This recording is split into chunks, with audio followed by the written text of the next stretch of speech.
Atya és a Fiú és a Szentlélek nevében. Amen. Szeretett testvéreim, Szentlélek segítségében bízva elkezdjük ezt a nyári lelki gyakorlatot. Az emberi élet talán legnagyobb misztériumáról szeretnék beszélni, az imádságról. Sokan még vallásos emberek is azt hiszik, hogy az imádság, hát az egyik vallási teendő, de annyi minden másról. Majd amikor haldoklunk, akkor rájövünk, hogy az egyetlen. Fontosabb, mint a levegővétel, mert már nem veszünk levegőt, de még Istenbe bízunk. A Szent Atyák azt szokták mondani, hogy az a léleknek a lélegzetvétele. Testvérek, kell, hogy legyen kötött imádságunk reggeli, délbeli, este, evés előtt, evés után. De ez még nem imádság. Tessék elképzelni, reggel, délben és este egy szöveget mondanánk a férjednek, feleségednek. Odaállna elébe és mondaná egy verses szöveget. Szüntelenül imádkozzatok. Hát ezt szeretnénk megtanulni, hogy ez mi. Ez nem azt jelenti, hogy szüntelenül mondjatok egy szöveget. Azt jelenti, hogy szüntelenül szeressétek Isten, aki jelen van.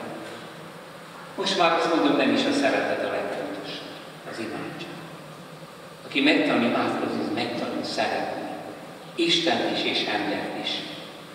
És ez a hatalmas nagy lelki gyakorlathoz, amit most elkezdünk, de Jóisten segít, majd folytatjuk még. A nagy katekizmust vesszük elő. A zsinat után kiadták egy ilyen vastag könyv. Összefoglalták az Anyaszentegyház egész tanítását, amit utoljára a tridenti zsinat után tettek. De hát miért nem a Bibliát vesszük elő? Azért, testvéreim, mert amit Hawkins tiszteletes úr mondott egykor boldog John Henry Newmannek, a később katolizált szent bíborosnak, amikor még fiatal volt, azt meg kell fontolni. Anglikán templomban mondta ezt a beszédet Hawkins, egy lépést se tett, ami az anglikán tanításnál kevesebb vagy több lenne, mondja Newman, de engem megrendített. A következőt mondta: a Biblia sohasem akar tanítást közölni, hanem bizonyítani. És ha a tanításra vagyunk kíváncsiak, akkor az egyház formuláihoz, a katekizmushoz, a hitvallás szövegekhez, meg ahogyan keresztel, ahogyan misézik, ahhoz kell folyamodni. És ez egy óriási dolog. Figyeld meg! A Szentírásban nincsen az, hogy hogyan tanuljunk imádkozni. Jó, az Úr Jézus azt mondja, hogy imádkozzunk, ezt mondjátok. De mi az imádság? Mi imádkozik bennünk? Mi az imádság lényege? A Biblia elég tárja azt, hogy a Biblia ember imádkozik. Sőt, Jézus is imádkozott. A Biblia elég tárja azt, hogy Jézus élt, meghalt és föltámad. Kicsoda ez a Jézus? Ez a szó nincs benne a Szentírásban, vagy Szent Háromság. Ez az egyház hite. Az egyház tanítja.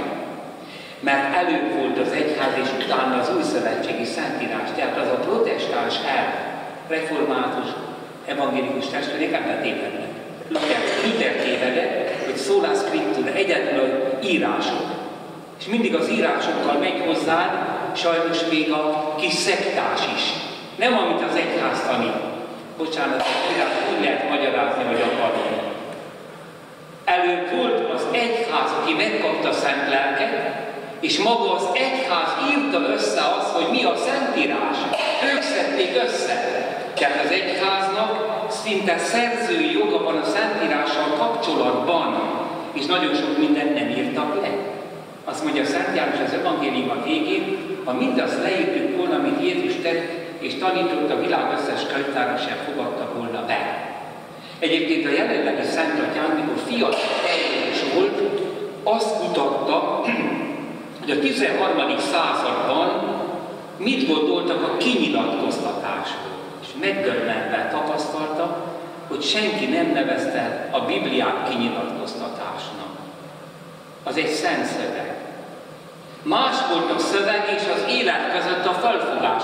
A betű öl, a lélek az Tehát az, hogy Isten szólt a próféták által, és utoljára a Fia által, és azt leírták. Igen ám, a kinyilatkoztatás úgy értettem mindig az egyház, hogy én ezt a szöveget most olvasom, úgy, mint az egyház megkeresztelt tagja, aki az egyház nagy mi-ében az egyik élen. Tehát ugyanazt a hitvallást valló, nem pedig buddhista elemeket, mert akkor hiába olvasunk össze-vissza érteni. Tehát, mint az egyházban levő, az egyház hitét valló valaki olvassa. És akkor, ahogy olvasom, de nem akárhogyan, ott az Úristen, itt vagyok én, és ezt belemártom, és megszólít, és én megcselekszem. Ez a kinyilatkoztatás, ez egy folyamat. És azt mondja a pápa, ahol így élik ma is, ott történelmet csinál. Mint azt hiszi Szent Ferenc, fölüti a Szentírás, hogy mit mond nekünk Krisztus, nem a Biblia. És majd add el mindenedet, és kövess meg, és megteszi. Történelmet csinál. Ez jelenti, hogy a kinyilatkoztatás ilyen szempontból a leírt formája lezárult, de az a folyamatot nevezték régen kinyilatkoztatásnak, hogy most is hallgató vagy egy pap prédikál, de a mi hitünkben. Lehet, hogy nagyon gyönge prédikáció, lehet, hogy nagyon jó, de a mi hitünket mondja. És én hittel hallgatom. És kapok egy indítást. Ez az a fölfogás, ami az ősegyházé volt. Hiszen csak később a második században szedték össze az evangéliumokat, és honnan tudjuk, hogy a 4 evangélium, Szent Pál levele, stb. A Szentírás? Hát az az egyház hagyományából. Az nincs benne a Szentírásban. Igen. Testvéreim, ezért mondja Szent János első levelében, ami kezdettől fogva volt, amit hallottunk, amit saját szemünkkel láttunk, amit szemléltünk és kezünk tapintott az élet igényt hirdetjük nektek, az élet megjelent. Mi láttuk, tanúságot teszünk róla, és hirdetjük nektek az örök életet, amely az Atyánál volt és megjelent nekünk. Azt hirdetjük tehát, amit láttunk és hallottunk, és most fontos, hogy ti is közösségben legyetek velünk. Mi ugyanis közösségben vagyunk az Atyával, a Fiával, Jézus Krisztussal. Na most, hogy ez a közösség nincs meg, az egyházon kívül valaki olvassa ezt a szöveget, akkor azt magyarázhatja bele, amit akar. Nem érti. Ez olyan, mint egy nagy emberi kapcsolatban. Egy nagyon szép szerelemben született levelek. Hát ez egy külső, valaki nem biztos, hogy megérti. Mit akart ezzel mondani? Meg kell kérdezni. Tehát az egyház tanít, a Biblia bizonyít. És itt van ez az imádsággal kapcsolatban is. És most, amikor elindulunk a katekizmuson, benne Zsolt testvérek nem csak mindaz, ami a Szentírásból megtanulható az imádság, hogy mi az imádság, hanem 2000 év hagyománya benne van. Testvérek, ahol mondjuk nincs pap, vagy nincs hitoktatás, tessék összejönni egy csomó kereszténynek, olvassatok fel a katekizmusból, és tanuljuk meg, és beszélgessük el róla. Az lehet, hogy több, mint egy teológia. Ott nem elméletek vannak, ott az egyház mindenkori hitek. Mi az imádság? Olvasom a katekizmust, kimásolom. Egy idézettel kezdi Lizőri Szent Teréz. Számomra az imádság a szív lángollása, az égre vetett egyszerű pillantás, a hála és a szeretet kiáltása megpróbáltatásban és örömben egyaránt. A szív lángolása. Hát ezt többszörösen félre lehet érteni megint. A szív nem az érzelmeket jelenti. Van alantas érzelmek, magasabb rendűek. Itt azt jelenti, hogy találkozok valakivel, akit szeretek. Erre utalt egész. Ő minden esetben úgy imádkozott, hogy ő valaki előtt állt. Tehát nem egy szöveget mondott el. Testvérem, hogyha találkozol egy jó baráttal, egy ismerőssel, nem láttad nagyon régen. Hát ahogyan köszöntétek egymást, ez a szívlángolás. Az égre vetett egyszerű tekintet. Tudni kell, hogy a 19. században Teréz mit nevezett ciel, a francia. az hihet Isten, az angyalok, a szentek, és minden, amit tudunk a hitben, azok az égi dolgok.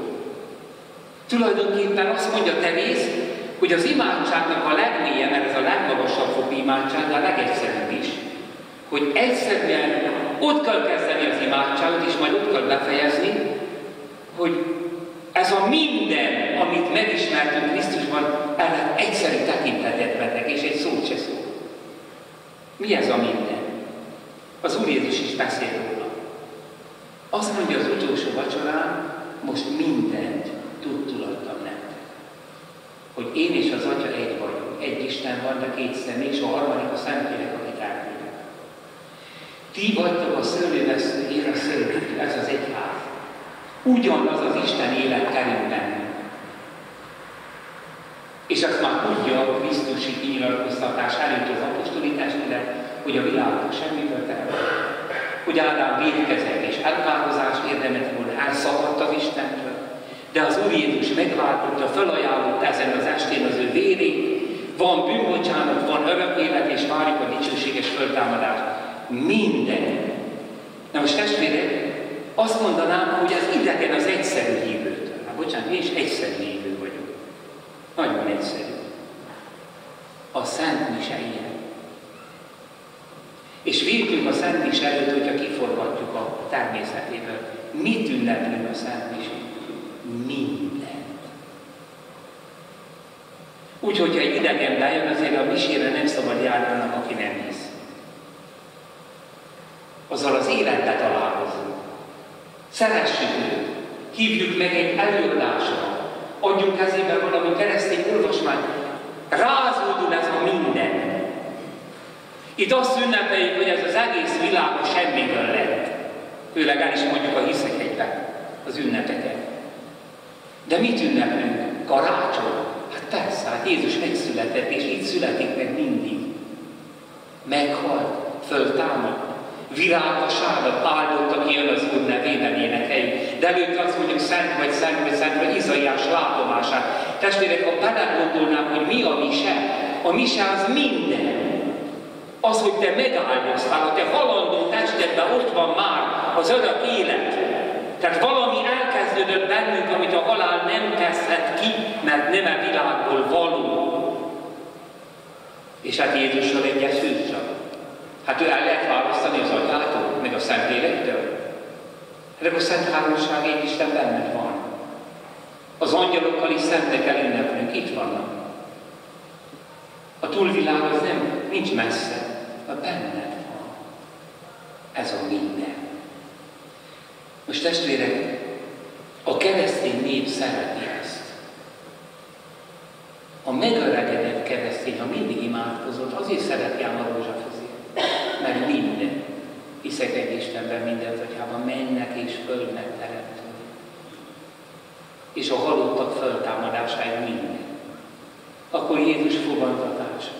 Gyermek, a 3 év, ahogy második János Pál pápa bevezette, a szenvedés, a föltámadás és a Szűzanna föltámadásával már a milyenket ünnepeljük.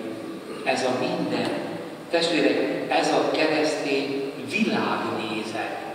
Na most, hogyha már sokszor megmerülsz, akkor egyszer ez átfordul, és mindent így nézed. Így az, hogy most valakinek a családban nincs munkája. Na és? Nehéz. De. Az, hogy temetjük azt, akit szeretünk. Fáj. De. Várom voltak föltámadását. Így nézünk arra, hogyha nem kapunk szeretetet. Nem mindig adunk. Na és? Te kitől kaptad? Vele élj. A munka, a szenvedés, az a közönséges, hétköznapi élet. És a többi hogy nézi, aki nem a mindenre veti a tekintetét? Erre a Krisztus által bemutatott világnézet, enélkül mit csinál? Megőrül. Vagy iszik, vagy kábítószerezik, vagy csöndesen süvetlen, rötyögés lesz az élet. Semmi se függ össze. nincs értelme. Az égre vetett egyszerű tekintet. Haldoklik már Izői Teréz, 20 évesen. Kegyetlen kínjai vannak, tüdőbaj. És az utolsó szava, Istenem, mennyire szeretlek téged. Azt mondja a halál előtt, amikor elhatalmasik a tüdőbaj, anyám, mondja előjáró nővérnek, ha a parancsára mindent leírnék, akkor egy ateista lelke lenne. Mert minthogyha minden zúgból valaki azt kiáltaná, hogy nincs túlvilág semmi. A sárga földbe el fognak temetni, és vége. És én azt mondom, hiszek, hinni akar. Testvérek, szó szerint ez a keresztény világnézet. Minden. A kezdődő ökológiai katasztrófák, ezt a bonyolult politikai életet, az úgynevezett gazdasági világválságot, valakivel beszélgetünk, ilyen nincs is, lehet, hogy hazudják. Hol van? Akkorákat hazudnak. Mi ez? A bankok megrémülése, hogy még többet kapjanak. De mindezt a gyalázatot, a Júdás árulását, az érdeklen keresztényeket, a templomból kivonult istentelen keresztényt, a rossz papot, mindenkit, és a szenteket. Ez az egyszerű tekintet a mindenre, amit kinyilatkoztatott Isten. Tovább azt mondja, a hála és a szeretet kiáltása megpróbáltatásban és örömben. Érdekes, hála és szeretet. Hát akkor Teréz nem szokott kérni. Hát a mi imádságunkban a nagy része az, hogy gyógyítsd meg azt a rokonomat. Akkor jaj, hát adj munkát ennek az ismerősömnek. És tele vagyunk kéréssel. Hát az Úr is mondta, hogy kérhettek. Mi van itt? Testvérek, a kérés nem maradt ki Teréz életéből. De Teréz a totális Istenbe vetett bizalomban él. Ez az a kis út, amit tanít, hogy legyen meg a te akaratod. Életében egyszer kérte azt, hogy láthassa, hogy Isten meghallgatta. Pranzini nevű gyilkost halálra ítélte. Ezt a L'Aquila újságban olvasta Teréz, bár az apja megtiltotta, hogy nem olvashattak újságot. Az apját és anyját is szenté avatták, meg őt is. Ebből tanulhatnánk, hogy nem nézhettek internetet, majd egy bizonyos fok után. De azért ő is gyerek volt, azért kíváncsiskodott. És hát ott látta, hogy ezt halálra ítélték, és most mi lesz a lelkével? Hát ő gyilkos és nagy gazember. Hát imádkozott, hogy Istenem, most egyszer kérem csak az életemben, hogy meghallgattál. Elmúlnak napok, és megnézi a L'Aquila újságot, és a következő van benne. Pranzini elutasította a papot. Fölment a guillotine elé, mert úgy fejezték le. Ott mellette azért ott volt a pap. Az utolsó percben kiragadta a kezéből a keresztet, és megcsókolta. Így hajtotta fejét a guillotine alá. Ezért Teréz életéből kimarad az, hogy kérek. Illetve mindent kér. Hát egy karmelita apácának állandóan mennek a levelek, hogy imádkozz, ezért imádkozz azért. Nem akarok rá, kíváncsiskodj, meghallgattad-e. Úgy hallgatod meg, ahogy akarod, hálát adok neked. Nagyon akarom, hogy ne halljunk meg, és úgy hallgatja meg, hogy most meg kell halni, mert kegyelem áll a távolban. Most üdvözítheti az Isten. Tudunk nyelvére bízni. Atyám, ha lehetséges, múljék meg tőlem a pohár, de nem az én akaratom legyen meg, hanem a tiéd. Testvérek, hát ez az. Nem marad ki a kérés.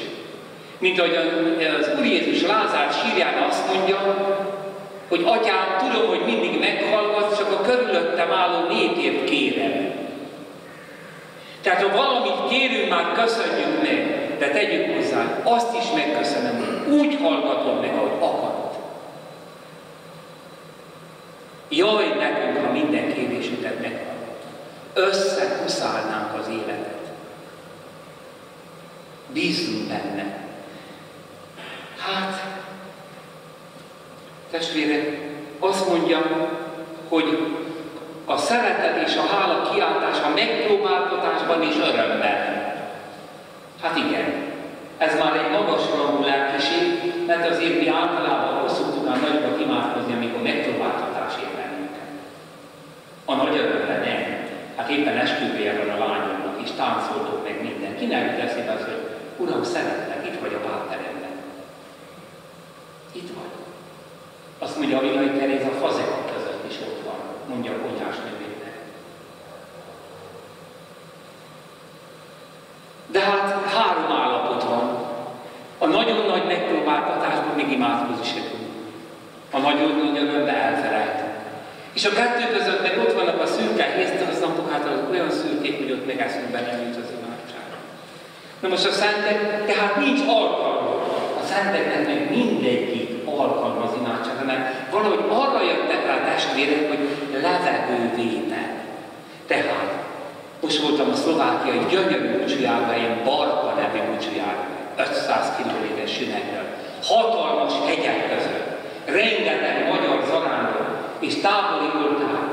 Az a levegővétel, az eső után a friss hegyekről árad, de jó levegőt venni. És eltelik a bortád, akkor nagyon rossz levegőt venni, de akkor is kell. És akkor is kell levegőt venni, mikor nem tudod, hogy levegőt veszel. Ide kell jönni az imádságnak. Az imádsághoz nem kell kedv. Valami olyan funkciója az emberi életnek, a léleknek, hogy attól lesz normális. De miért mondja az, hogy kiáltás az imádság? Hát mi nem suttogás? Hát még az is. Hát nem azért, mert Isten távol van, és nem azért, mintha nem hallana, hiszen ő alkotta a fület, hanem mert a vele való kapcsolat mindig a teremtő és a teremtmény kapcsolat. A semmiből alkotott kicsi teremtmény, ha még suttog is, az is kiáltáshoz száll. Ezt a viszonyt fejezi ki. A kiáltás azt fejezi ki, hogy mindent elvetek, levetek, semmi sincs, csak Isten van. Testvérek, egy bizonyos ponton tényleg csak az van. Akinek csak Istene van, és senkije nincs, mint az Úr Jézus. Ki az édesanyám és a testvérek? Ez nem azt jelenti, hogy nem szerette az édesanyám, hanem mindened Atya. És akik az Atyák, akik benne hisznek, az Atya akaratát teljesítik, azok benne hisznek, és az új életet kapnak. És ez az új élet bennünk közös.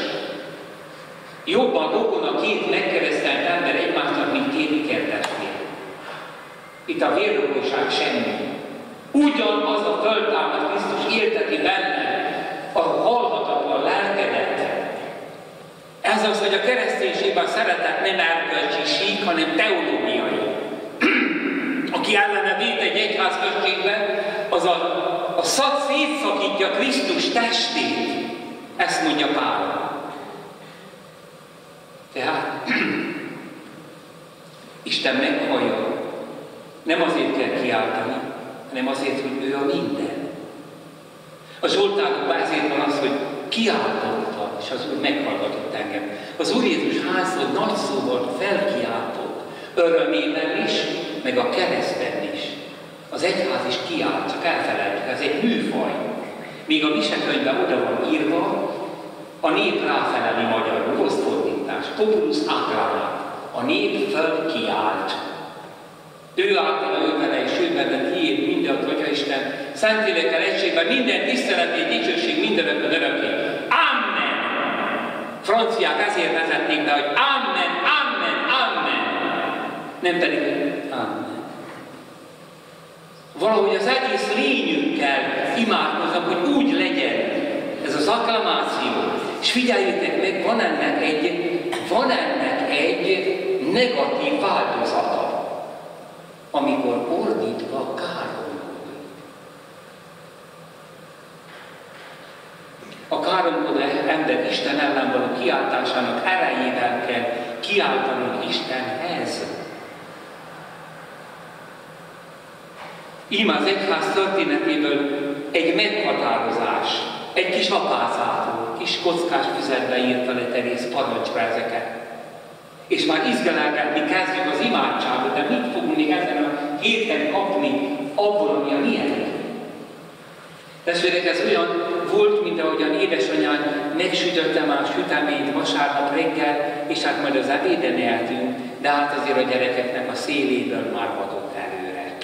Ez a kis előíz, hogy micsoda gazdagság lesz itt, amikor azt mondjuk majd holnap, az imádság az ajándék, az imádság az szövetség, és az imádság az közösség.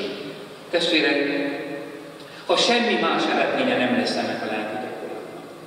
Olvasd a szenteket, csodáld őket, próbáld minden ügyet. Azt szokták, hogy Jóni a kedvességet így általában szabad mondani, hogy rosszul imádkozni. Nem lehet rosszul imádkozni. Ez nem igaz.